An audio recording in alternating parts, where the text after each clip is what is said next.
behavioral incidents, one of the significant portions of in the year 3 is always behavioral incidents. That may have changed a little bit given the learning environment the students have been in, but maybe not so significantly, right? Maybe just the counts are different.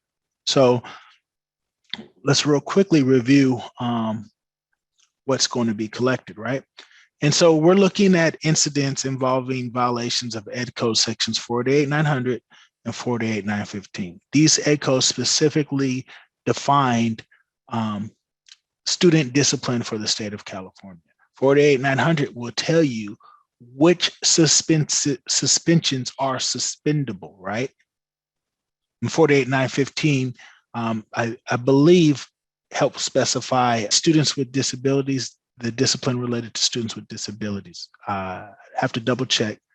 And then, however, the incidents that revolve behavioral restraint, which aren't discipline, right? These can be safety protocols because a child it doesn't have to be a student with disability, it could be any child, right? Any child can have an emotional outburst in which they need to be restrained or secluded, right?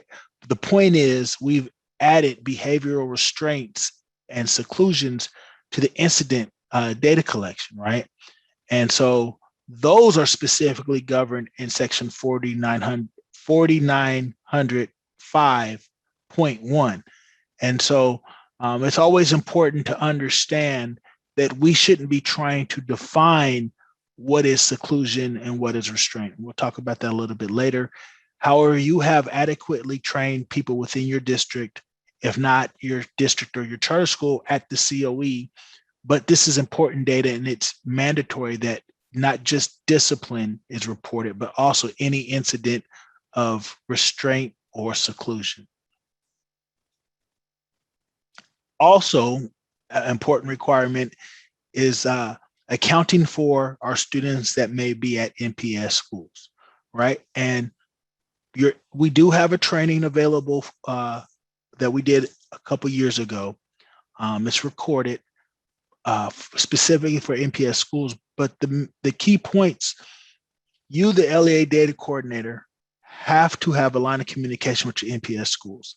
They have to be able to provide you the data so that you can submit discipline or incidents of discipline that occur at the NPS site.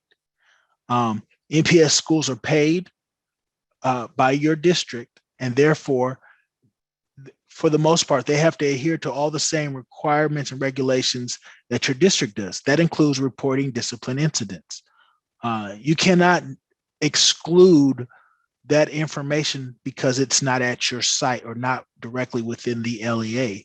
You have to reach out to the administration at that NPS school and get their discipline. And it can be hard. I've been included in communication threads where it's basically student was, is suspended or disciplined for this reason. And they think that's enough. There's not a date on there, which is important.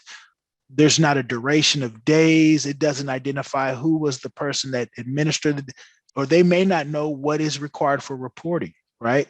We can't expect you to do it. They know the student data, but you have to facilitate the communication between the NPS school and the data collection.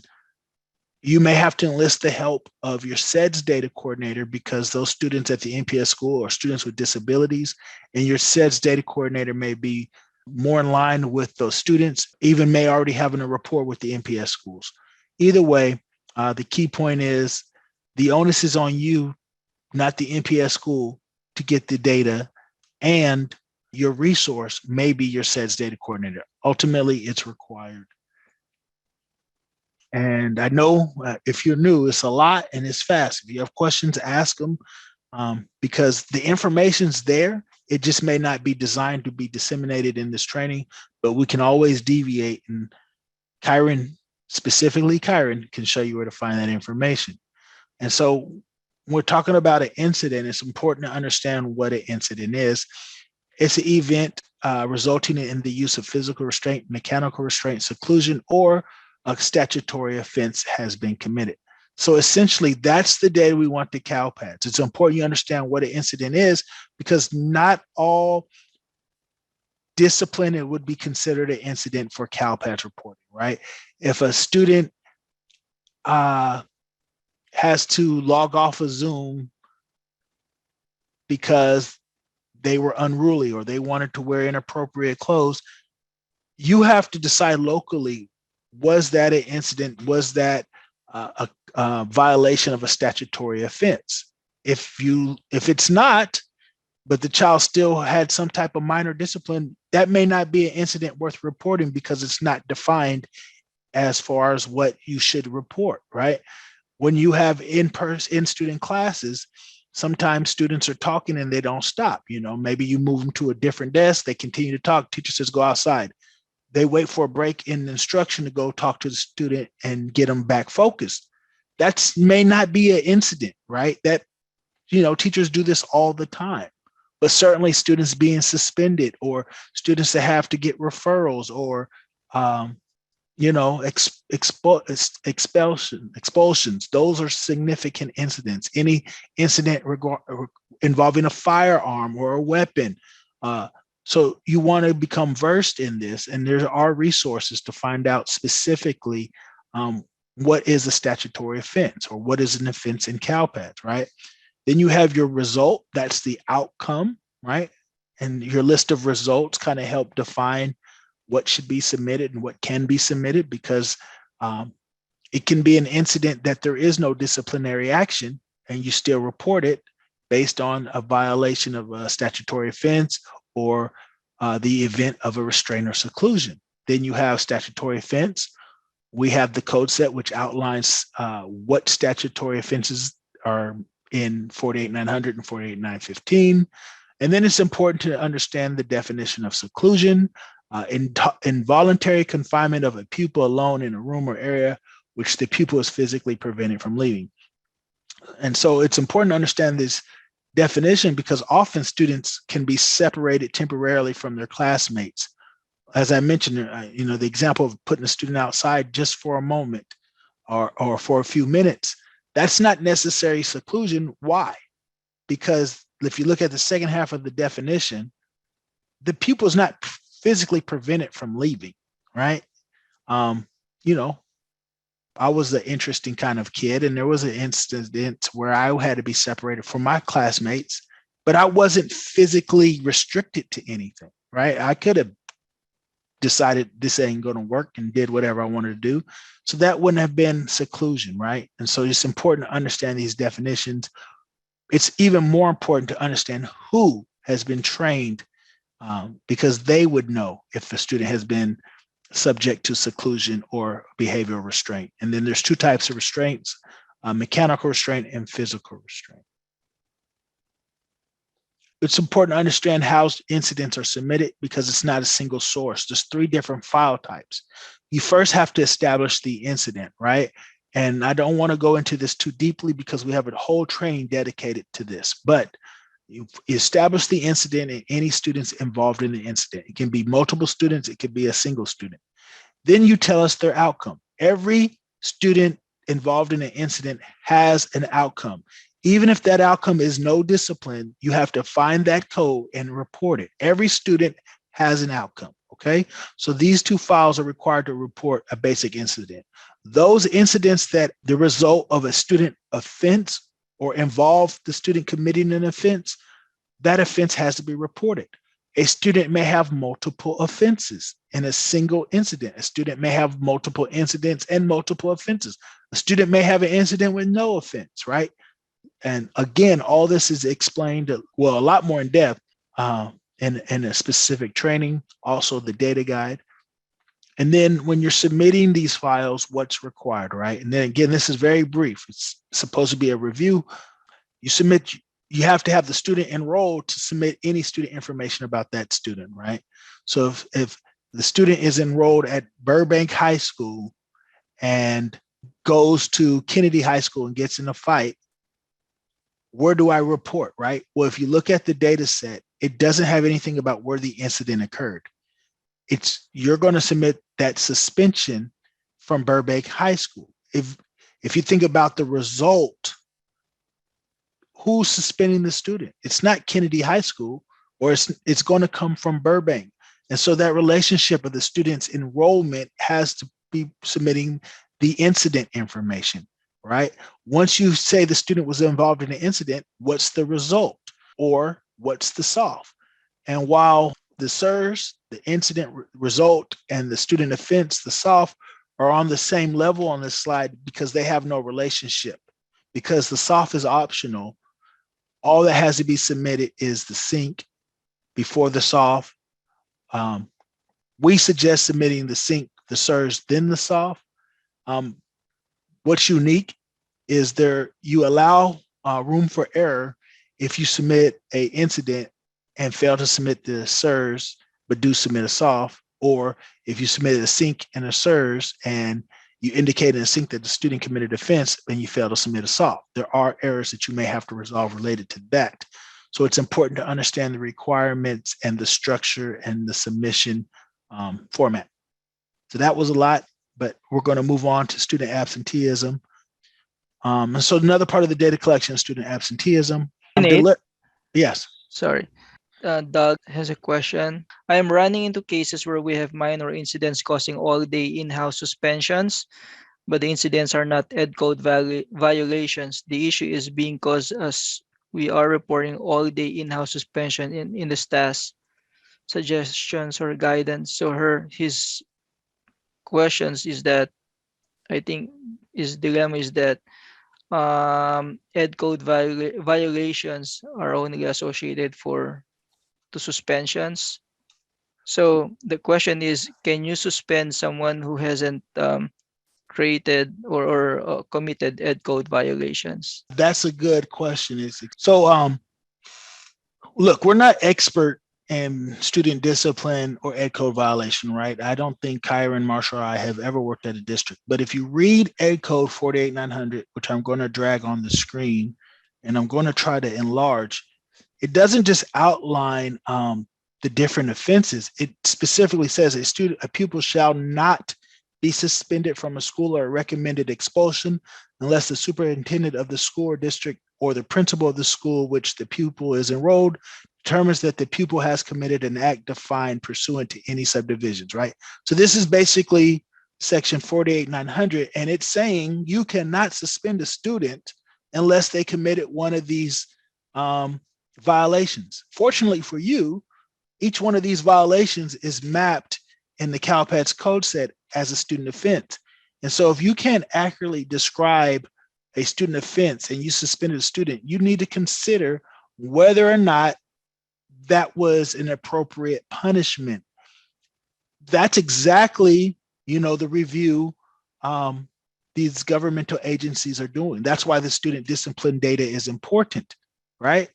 If you can't tell me that the student committed an offense that was worthy of suspension as defined in your ed code, what are you guys doing over there? And some of them are general, right? There's defiance. Although you have been recommended not to suspend a student for defiance, which we'll talk about, there is that. There are a number of different offenses that are general that you need to think about. Is it appropriately to describe the incident or what happened? And if you determine not, that's a conversation for perhaps the superintendent or whoever's in charge of the discipline. Are these policies, in the best interest of our students? The reason why I'm questioning is that when I look at 48900, I can't map these codes, and this is the guidance in 48900. I would assume most of you have already done this or have someone doing this. But if not, that's the purpose of the ed code, to provide direction for the districts. And that's why I say you become a somewhat of an expert, right? I only know to go to ed code because I had to review it for training for several years. And I'm hesitant to speak to it because I don't use it in practical purpose, but I can see the value in the first line, right? And Brandy always says, Brandy Heidegger from CDE, ed code is law, right? You always want to make sure that you're doing everything that's lawful. All right, so chronic absenteeism is defined as a student who has missed 10% of the school year for any reason, right? And so I just want to make sure that I point out that chronic absenteeism is not truant. The purpose of chronic absenteeism is to identify students missing instruction or instructional days. Truants are students who generally are absent for unauthorized or unexcused reasons. And chronic absenteeism doesn't care if you're excused or not excused. If you miss 10% of the day of your learning instruction, you're identified as chronic absenteeism, right? Or a chronically absent student. And the big thing is this is a key indicator on those students who will graduate and those who won't. And so I'm not going to go through each scenario as in years past. That's generally the concept there. The students included in the count are students that are enrolled in the academic year, students grades kindergarten through 12th grade, those that are primary enrolled or short-term enrolled students. Secondary enrollments are not collected for chronic absenteeism. Who can be exempt? Okay, so very quickly, and again, there's a data population training, but in the data guide, the information about chronic absenteeism and the STAS is there. In the user manual, it's there as well. And if you look at previous years into year 3, we did take the time to demo some of this, right? So in the immediate, if you have questions, those are the resources, all right? I stop and pause on exempt because exempt doesn't mean you don't submit information for the student. What you're exempting in terms of student absence summary is the days. I didn't take attendance for this student. However, I'm submitting a record and there's a field where you say the student is exempt. And those students that are exempt are NPS schools, students that are in home hospital instruction the majority of the year, and those students who graduate over the summer. So you have 12th graders now that may not meet all their credits. They have to go to summer school. Their graduation date isn't May 28th or June 1st or June 16th. It's August 8th. It's July 15th. What you would do is you exit the student, then on July 15th, 2021, which would be next academic year in your mind, you put that date, right? July 15th, you give them a 1-day enrollment, you exit them the next day, and that allows you to update their status, E230-100, okay? I'm going real quick, so if it's vague, don't worry about it. Just ask how to do a 1-year graduate. We'll answer the ticket. The problem is next year, because that student was in the 2021 academic year, CalPADS is looking for the STAS. As you can see, from July 1st to June 30th of the following year, that's the data collection period. Well, there's a separate grad dropout window, and it counts for those summer school graduates. And so even though the student may be in the next academic year, if they graduate before August 15th, they're included in this year's counts. That's also why we have an amendment window that goes all the way to the end of August, so we can catch those kids, right? And so those secondary schools who do have summer school graduates are going to report those. The following year, CalPADS is going to be looking for that STAS for that 1-day enrollment. You can exempt that student, okay? So those weird, unique scenarios, you can always submit a request to see if it's appropriate for an exemption record. Generally speaking, it's NPS schools, home hospitals, and 1-day graduates. There's like a handful of other type of scenarios where it's appropriate as well. And so then important STAS data is those students that are exempted, right? You have to indicate, is this student exempted, yes or no? The in-school suspensions, the out-of-school suspensions are important. In-school suspension counts as a day of attendance. It's separated as a field, but it is part of the attendance count. Out-of-school suspensions count as a day absent, of course. And then how do you report emergencies and disasters so they don't count negatively, right? You have to know that in your student information system. Typically, you would adjust the expected attendance days and not penalize a student for not being in school because the school was closed, right? Additional reminders, Flash 185 is a great resource. It talks about the data collection. It's not something that many of you have to consider because your student information system ports over your ADA attendance data and creates a staff file, but it's a good resource if you want further information. Flash 187 Talks about distance learning. Again, it's old. It's old hat now. We've done this for a year. Your student information system, again, is going to take the attendance for the students that were in distance learning. Just you submit the STAS file and it's there. Voila, match check. And then Flash 148, several years ago, it was a flash message that talked about enrollment and attendance and accounting guidance for students in home hospital programs. I want to say that was a year, 2 years ago. I think it was in preparation for Kyra and I going to a spring event. Yeah, that was like 2 air springs ago. Right. Trying to remember former work is tough sometimes.